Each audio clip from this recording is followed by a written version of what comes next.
بسم الله الرحمن الرحيم الحمد لله رب العالمين والصلاة والسلام على أشرف الأنبياء والمرسلين سيدنا ومولانا محمد وعلى آله وأصحابه أجمعين ونشهد أن لا إله إلا الله وحده لا شريك له ونشهد أن سيدنا ومولانا محمدا عبده ورسوله صلى الله تعالى عليه وعلى آله وأصحابه وبارك وسلم تسليما كثيرا.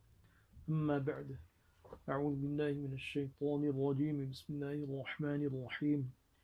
ولله على الناس حج البيت من استطاع إليه سبيلا ومن كفر فإن الله غني عن العالمين. صدق الله العظيم. سبحانك لا علم لنا إلا ما علمتنا إنك أنت العليم الحكيم. رب اشرح لي صدري ويسر لي أمري واحلل عقدة من لساني يفقهوا قولي. إن الله وملائكته يصلون على النبي يا أيها الذين آمنوا صلوا عليه وسلموا تسليما. اللهم صل على سيدنا محمد عبدك ورسولك وصل على المؤمنين والمؤمنات والمسلمين والمسلمات وبارك على محمد وأزواجه وذريته.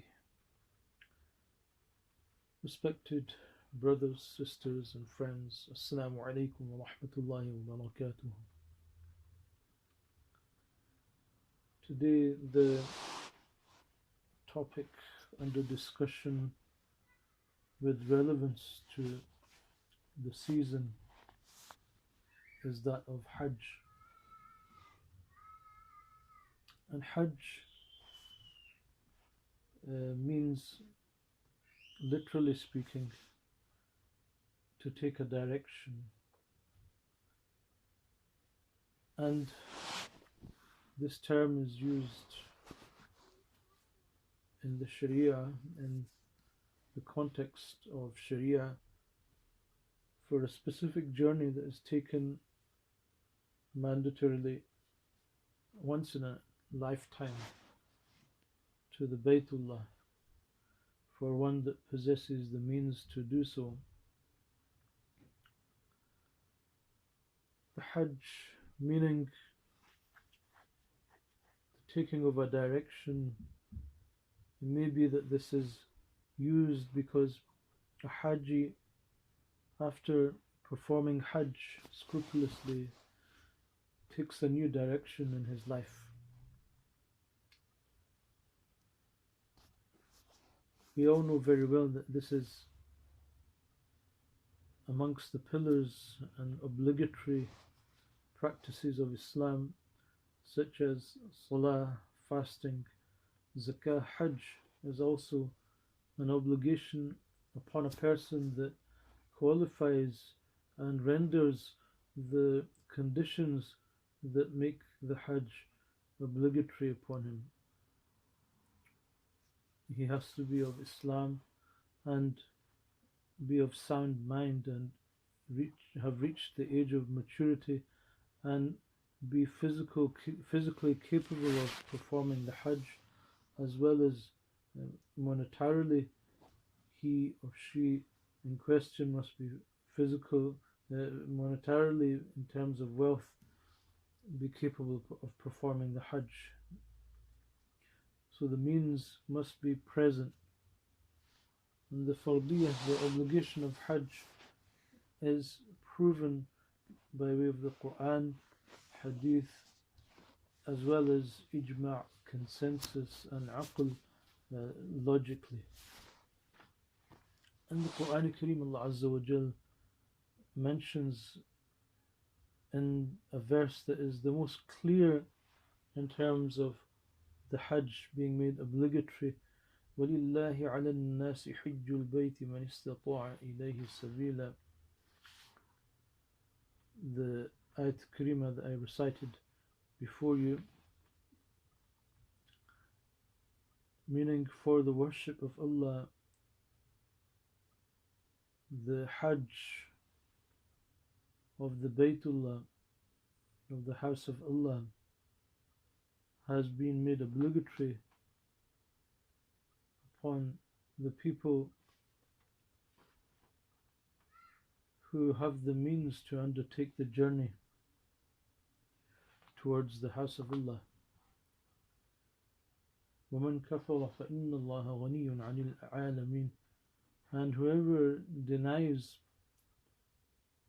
then Allah is needless of all the worlds.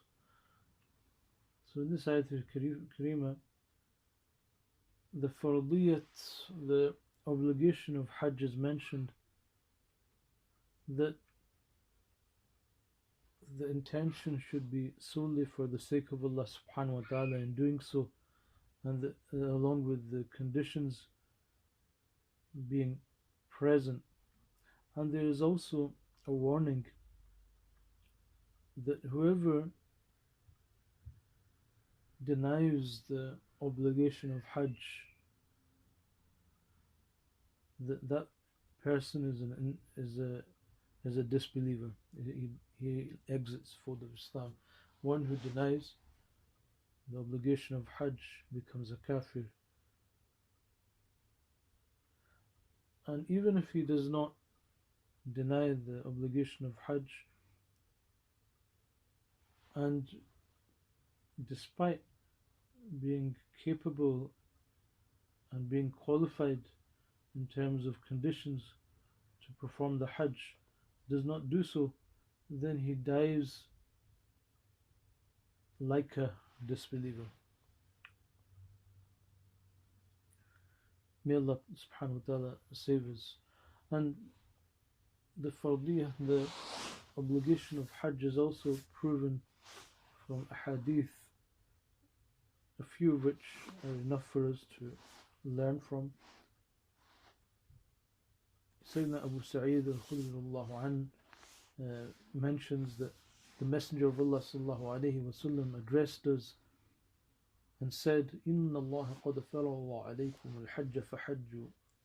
Indeed, Allah Azza wa Jal has made the Hajj obligatory upon you, so perform the Hajj. In another hadith, it is mentioned as one of the pillars of Islam, Bunya al-Islamu ala khams, shahadatu an la ilaha illallah wa anna Muhammadan abduhu wa rasuluhu, wa iqam as-salah wa ita az-zakah wa hajj al-bayt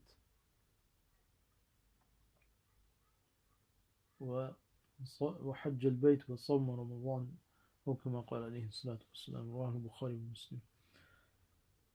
That Islam is founded upon 5 things: shahada, an establishment of salah, as well as the giving of zakah and hajj of the house of Allah, and the fasting of Ramadan.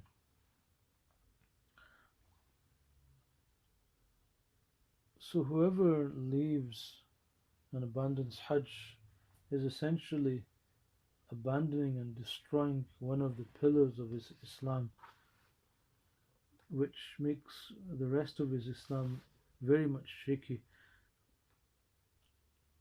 And Allama Sindi rahimahullah and Lubab al-Munasik has mentioned the ijma', the consensus of the ummah upon Hajj, that whoever has the conditions within him or her of the obligation of Hajj, then according to the consensus of the ulama of the ummah, Hajj is obligatory upon that person. Also, aqlan, in terms of logic, the obligation of Hajj is evident, because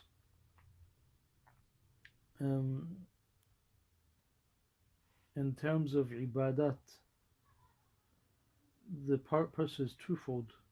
One is the expression of one's humility and servitude in front of Allah subhanahu wa ta'ala, abudiyah, and also shukr of the blessings of Allah subhanahu wa ta'ala, being grateful and showing thanks to Allah over His blessings.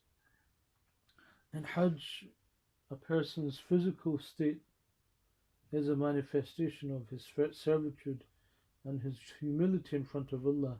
He cannot cover his head is disheveled, and he otherwise maybe would have worn fine clothes, on the occasion of Hajj, he, along with those that may even be less fortunate than him, share the same um, countenance.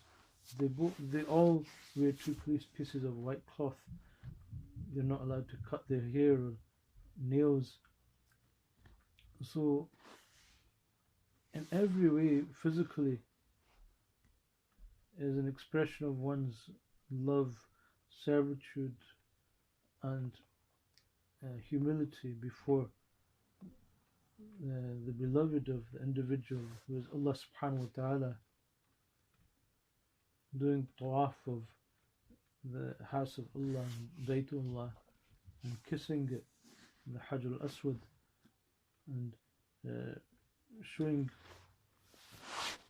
verbally as well as physically one's humility before Allah subhanahu wa ta'ala. Also, Hajj, very much so, is a way of giving thanks to Allah subhanahu wa ta'ala and showing gratitude to Allah subhanahu wa ta'ala, because ibadat are of two types. One is monetary, such as zakah, the paying of zakah, and the other is physical, such as salah and fasting. Hajj is a combination of both. It is physical as well as monetary. It is a worship performed with one's wealth as well as one's body. Both are combined herein. And when a person, and Hajj is actually only bound upon that person, wajib and mandatory upon that person who possesses the physical health to do so, and the monetary health in order to do so. He possesses the health and the wealth, and a person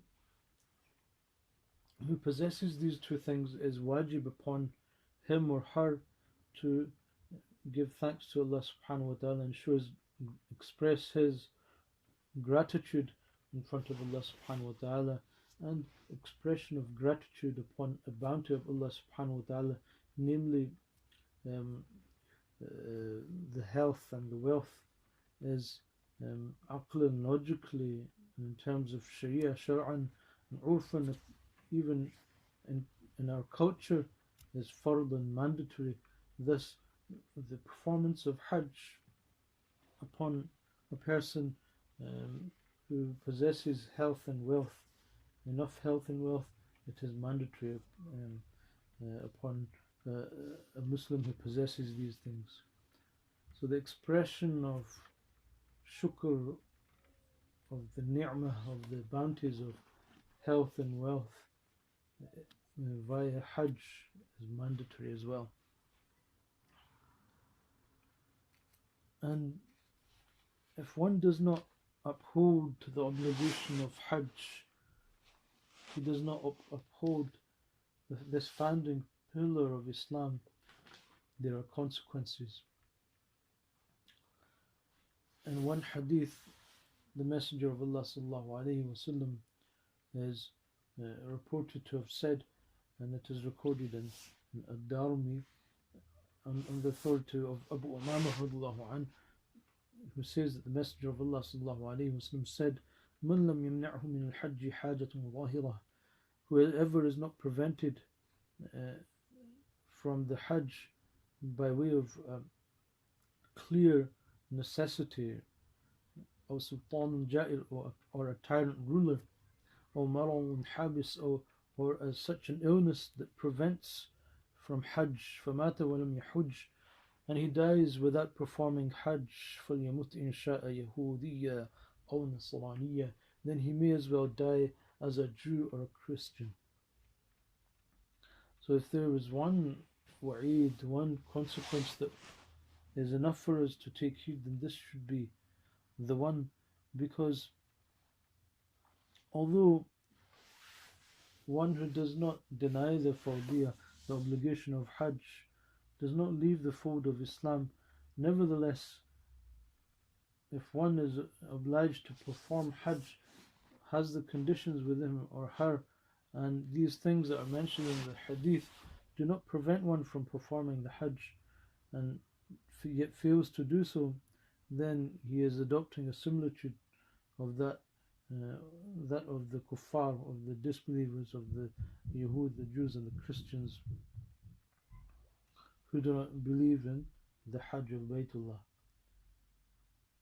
So may Allah subhanahu wa ta'ala protect us from his disobedience and grant us protection from a bad ending, because when one abandons the obligations that are bound upon one, then there is a danger of su'ul khatimah, of a bad ending. May Allah protect us and grant us the tawfiq to uphold the injunctions of Allah subhanahu wa ta'ala as he desires and is pleased with. And when one possesses the conditions within him or her to perform the Hajj that specific year, then one should hasten in doing so and not delay in the matter. Fully yata'ajjal, should hasten in performing the Hajj. Maybe in the future, in the coming year, that opportunity may not come. One is in good health now, but he may not be so in the coming year or the years to come after. He may have the wealth now, but that wealth may not be with him in the future. So one should hasten in performing Hajj of all matters. And there are many benefits, worldly benefits as well as spiritual benefits of performing Hajj. Benefits of this dunya and the akhirah. In a hadith on the authority of Sayyidina Abu Hurairah radhiyallahu anhu, he said that the Messenger of Allah sallallahu alayhi wasallam was questioned, Ayul amali afwal, which amal, which deed is the most superior?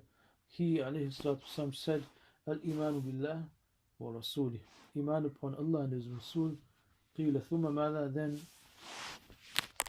he said, he was asked, then which after that? Qala al-jihadu fi sabilillah. The Messenger of Allah sallallahu alayhi wasallam said, performing jihad in the way of Allah subhanahu wa ta'ala. Qila thumma mada, then which? Qala hajjum mabrur. The Messenger of Allah sallallahu alayhi wasallam said, hajjum mabrur. What is hajjum mabrur? Hajjum mabrur is that which is an accepted Hajj. An accepted Hajj, ay hajjum maqbool. Also in another hadith, the Messenger of Allah sallallahu alayhi wa sallam said, Al-umratu ila al-umrah kafaratu lima baynahuma. An umrah to another umrah is an atonement for the sins that is committed between them. وَالْحَجُّ الْمَبْرُورُ لَيْسَ لَهُ جَزَاءٌ إِلَّا الْجَنَّةِ. And an accepted Hajj, a Hajj mabrur, its jaza, its reward is Jannah, is paradise. Both of these ahadith are recorded in Bukhari and Muslim, and in both ahadith, Hajj mabrur is mentioned. And what is, the question arises, what is Hajj mabrur, upon which the Messenger of Allah has given the glad tidings of paradise in the latter hadith? The ulama have various have interpretations. One interpretation is that, one qawl is that it is that Hajj wherein there is no sin, and some say that Hajjum maqbool, an accepted Hajj, as was mentioned earlier, is in essence Hajjum mabrur. And some ulama mention that it is that Hajj wherein there is no riya, there is no ostentation, and that it is done solely for the pleasure of Allah subhanahu wa ta'ala. Such a Hajj is a Hajj mabrur.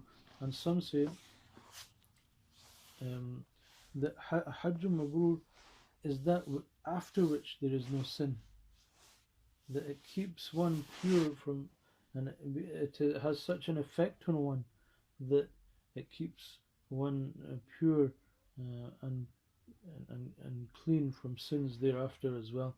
Sayyidina Hassan al-Basri rahimahullah, he says that a Hajj Mabrur is that Hajj after which one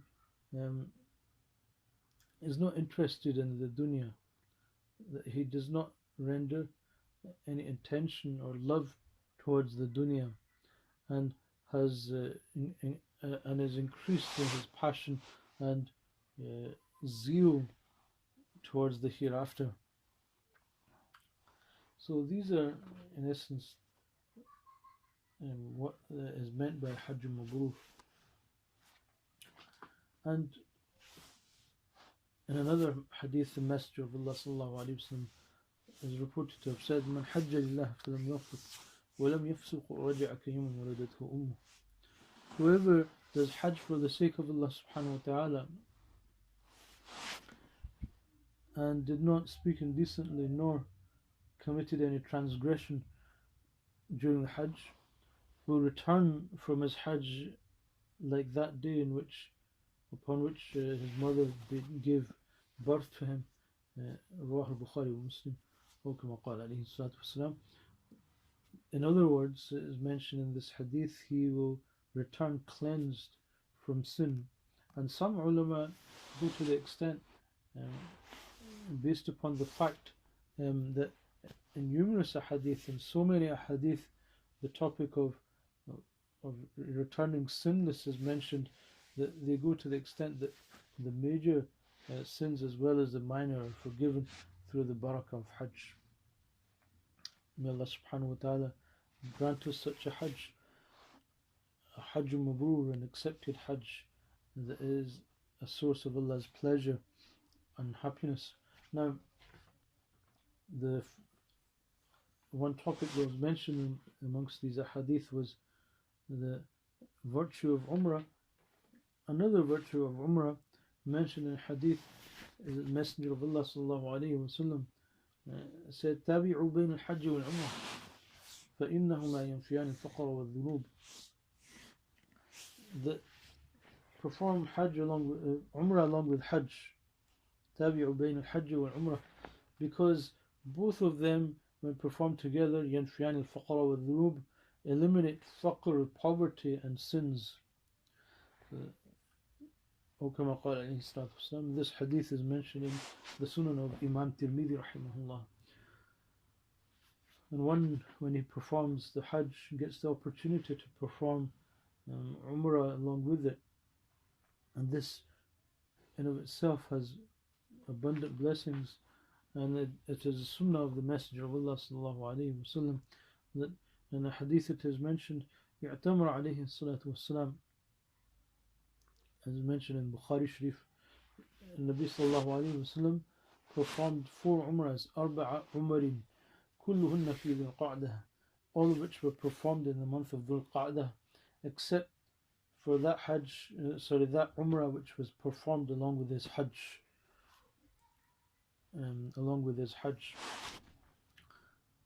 So 3 were performed in Dhul Qa'dah, and the 4th one was performed along with the Hajj of the Messenger of Allah sallallahu alayhi wa sallam in Dhul Hijjah.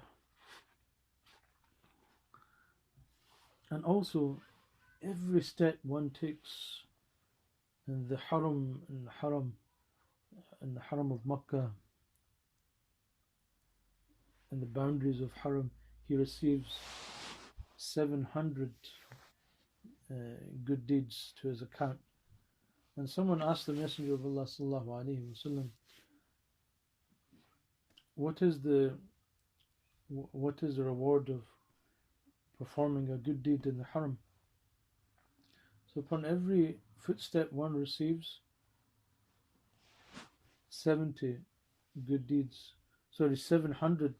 of the Haram. And every deed of the Haram, the Messenger of Allah sallallahu alaihi wasallam replied by saying, is equivalent to 100,000 deeds. Every salah performed in the Haram is 100,000 times performing salah in congregation. So it's So every step taken is 700 times 100,000 good deeds. So you do the maths. Every salah performed in congregation in the haram is 27 times 100,000. So in your local masjid you will receive the reward up to 27 times salah performed individually. If you perform salah in congregation in your locality, you receive the reward of 27 fold, and in the haram that 27 is multiplied by 100,000 times. And our Salafi Salihin, our pious predecessors, performed many Hajj. Sayyidah Aisha radiallahu anha would annually perform Hajj. Our mother, Sayyidah Aisha radiallahu anha, may Allah be pleased with her. And our great Imam Abu Hanifa, rahimahullah rahmatan wasi'ah, performed 55 Hajj. So an abundance of Hajj should be performed. An abundance of Hajj should be performed. And just like any other deed, such as Salah, fasting, Zakah, if optional Hajj is performed on top of the Fard Hajj, if Nafli Hajj is also performed in abundance, then that will contribute towards strengthening that Fard Hajj that was performed.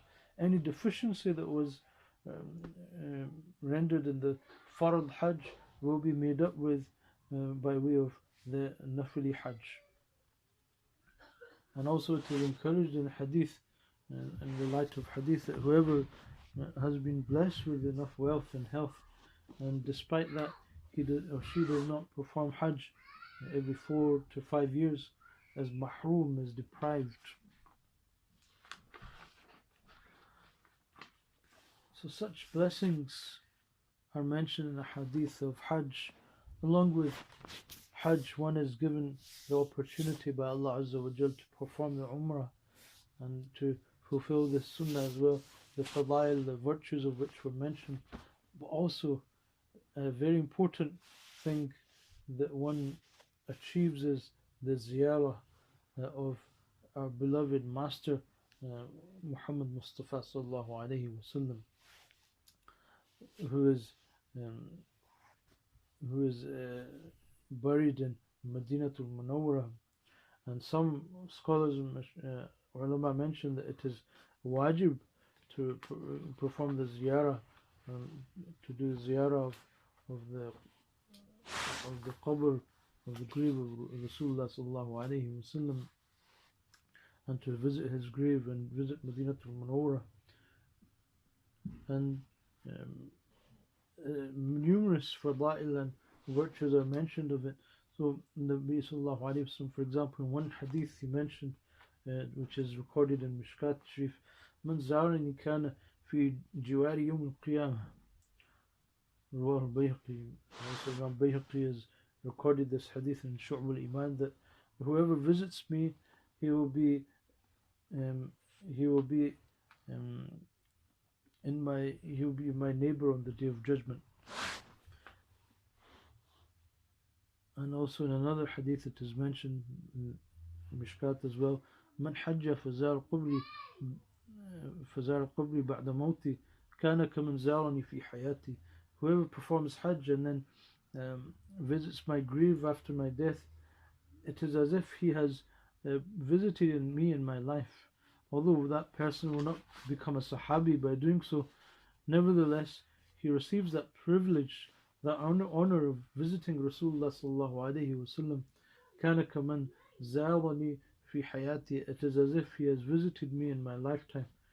And it is our aqidah, the aqidah of Ahlul Sunnah wal Jama'ah, that the Messenger of Allah sallallahu alaihi wasallam and the barzakh in his grave enjoys a special life which not, let alone you and I, which not even the martyrs enjoy it. It is of a higher level than even the martyrs and the other salihin, the prophets, along with the Messenger of Allah sallallahu alaihi wasallam.